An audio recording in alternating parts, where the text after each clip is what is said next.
সকলোকে নমস্কাৰ জনাইছোঁ আৰু নতুন এটা ভিডিঅ'লৈ পুনৰ স্বাগতম জনাইছোঁ।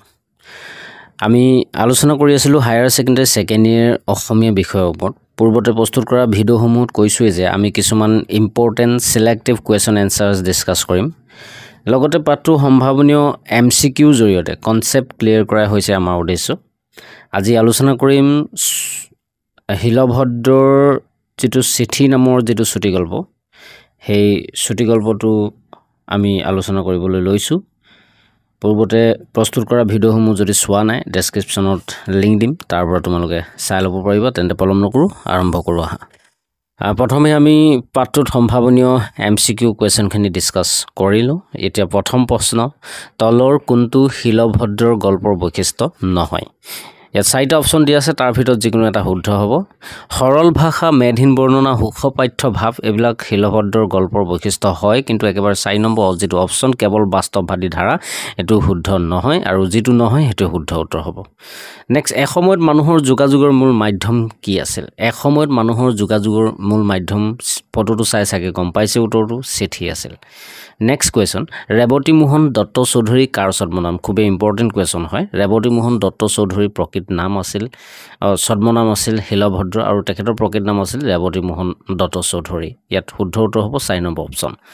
নেক্সট, শিলভদ্ৰৰ প্ৰথম গল্প সংকলন কি? শিলভদ্ৰৰ প্ৰথমখন গল্প সংকলন আছিল একেবাৰে প্ৰথমটো বাস্তৱ। নেক্সট কুৱেশ্যন, কোনটো অমিল বাছি উলিয়াবলৈ কৈছে? চিঠি হৈছে অতীতৰ নষ্টালজিয়া, চিঠি হৈছে ব্যক্তিৰ প্ৰত্যাশা, চিঠি হৈছে এখন উকা কাগজ, চিঠি হৈছে ব্যক্তিৰ অভিব্যক্তিৰ বৰ্হি প্ৰকাশ।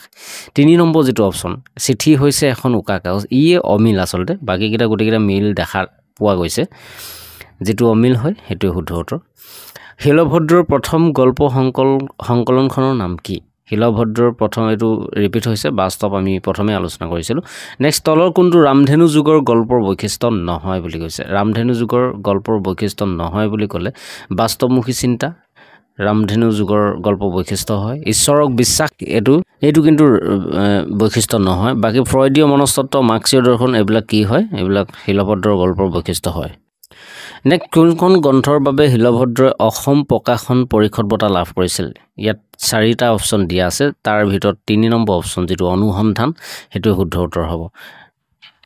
নেক্সট কুৱেশ্যন, টিংখঙৰ পৰা দাগ কোনে আনিছিল? ইয়াত 4টা অপশ্যন দিয়া আছে। টিংখঙৰ পৰা দাগ আনিছিল ফাগু নামে এজন বনুৱাই, আমি পাঠটোৰ ভিতৰত খুব ধুনীয়াকৈ পাইছিলোঁ। ইয়াত 4 নম্বৰ অপশ্যনটো শুদ্ধ উত্তৰ হ'ব। নেক্সট, চৌধুৰীৰ প্ৰতি অকৃত্ৰিম শুভেচ্ছা থকা শেষ প্ৰতিনিধি কোন আছিল?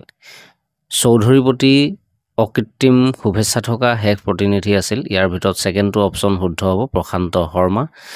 তলৰ কোনটো চুটিগল্পৰ বৈশিষ্ট্য নহয় বুলি কৈছে? ইয়াত কেইবাটাও অপশ্যন দিয়া আছে, 5টা অপশ্যন দিয়া আছে, তাৰ ভিতৰত যদি আমি চাওঁ তেনেহ'লে একেবাৰে শেষৰটো সম্পূৰ্ণ জীৱনটো হৈছে চুটিগল্পৰ বৈশিষ্ট্য নহয়, বাকীকেইটা গোটেইকেইটা চুটিগল্পৰ বৈশিষ্ট্য হয়। নেক্সট, তলৰ কোনজন ৰামধেনু যুগৰ গল্পকাৰ নহয় বুলি কৈছে?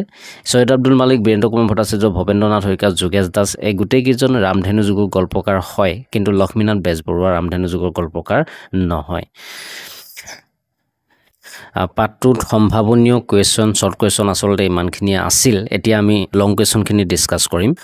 প্ৰথম কুৱেশ্যনটো আনিছোঁ আমি বেকগ্ৰাউণ্ডৰ পৰা আনিছোঁ, যে চুটিগল্পৰ সংজ্ঞা, উৎপত্তি আৰু বৈশিষ্ট্য সম্পৰ্কে লিখা। চুটিগল্প হৈছে সাহিত্যৰ এটা ভাগ, যাক কাহিনীৰ সহায়ত সজীৱ কৰি তোলা হয়। এতিয়া মই 2জন লেখকৰ কথা আনিছোঁ, ছমাৰছেট মম আৰু এডগাৰ এলেন পোৰ মতে চুটিগল্পৰ সংজ্ঞা কেনেকুৱা ধৰণৰ? ছমাৰছেট মমে কৈছে যে একেটা বৈঠকতে পঢ়ি শেষ কৰিব পৰা কাহিনী হৈছে চুটিগল্প। এডগাৰ এলেন পোৰ মতে হৈছে আধা ঘণ্টাৰ পৰা 1 ঘণ্টা বা 2 ঘণ্টাৰ ভিতৰত পঢ়ি শেষ কৰিব পৰা বৰ্ণনাত্মক কাহিনী হৈছে চুটিগল্প। এতিয়া চুটিগল্পৰ উৎপত্তি সম্পৰ্কে ক'ম, যে 19বিংশ শতিকাৰ শেষ দশকত অসমীয়া সাহিত্যত লক্ষ্মীনাথ বেজবৰুৱাৰ হাতত অসমীয়া চুটিগল্পৰ জন্ম হয়, অৰ্থাৎ লক্ষ্মীনাথ বেজবৰুৱা হৈছে অসমীয়া চুটিগল্পৰ জনক। 1889 চনত 1889 চনত চন্দ্ৰকুমাৰ আগৰৱালাৰ সম্পাদনাত প্ৰকাশ পোৱা জোনাকী যিখন আলোচনী, সেই আলোচনী পাততে অসমীয়া চুটিগল্পৰ শুভাৰম্ভণি হৈছিল। এতিয়া আহিছোঁ আমি চুটিগল্পৰ বৈশিষ্ট্যলৈ, কেৰেক্টাৰিষ্টিক্স অফ শ্বৰ্ট ষ্টৰী।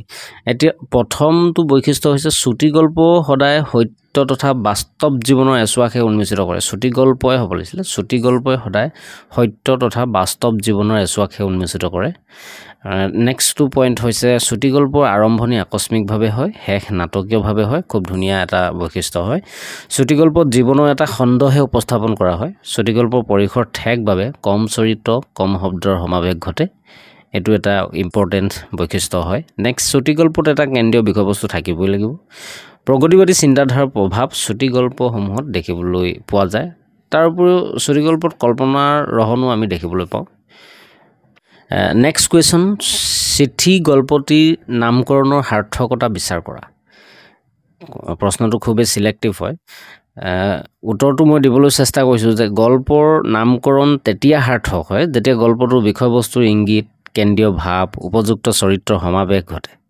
হিলভদ্ৰই ৰামধেনু যুগৰ সমাজ সচেতনতা তথা প্ৰগতিশীল চিন্তাৰ বিকাশৰ লগতে এটা সুন্দৰ বিষয়বস্তুৰে গঠিত কাহিনীৰে ভৰা চিঠি গল্পটোত কেৱল চিঠি এখনক কেন্দ্ৰ কৰি কাহিনী গতিশীলতা কঢ়িয়াই আনিছে গতিকে বিষয়বস্তু চৰিত্ৰ কেন্দ্ৰীয় ভাৱ কম পৰিসৰত উত্তম বাৰ্তাৰ যোগেদি চুটি গল্পৰ বৈশিষ্ট্যৰে সমৃদ্ধ হৈছে এই ক্ষেত্ৰত চিঠি গল্পটো নামকৰণৰ ক্ষেত্ৰত সাৰ্থক হৈছে আসলে উপযুক্ত শব্দসমূহ হুমুৱাই মই অকমান ঠেক মানে চুটি কৰিবলৈ চেষ্টা কৰিছোঁ উত্তৰবিলাক আৰু বাকি আসলতে আলোচনা কৰিবলগীয়া তেনেকুৱা কুৱেশ্যন আৰু এই পাঠটোত দেখিবলৈ পোৱা নাই যিসমূহ আৰু কুৱেশ্যন আছে আসলতে সেই কুৱেশ্যনবিলাক আসলতে বনাই সাজিও আমি গল্পটো পঢ়িলে তাৰ পৰা উত্তৰটো আমি পাব পাৰোঁ গতিকে ইমানখিনি আলোচনা কৰিলোঁ ধন্যবাদ জনাই ভিডিঅ'টো সামৰণি মাৰিছোঁ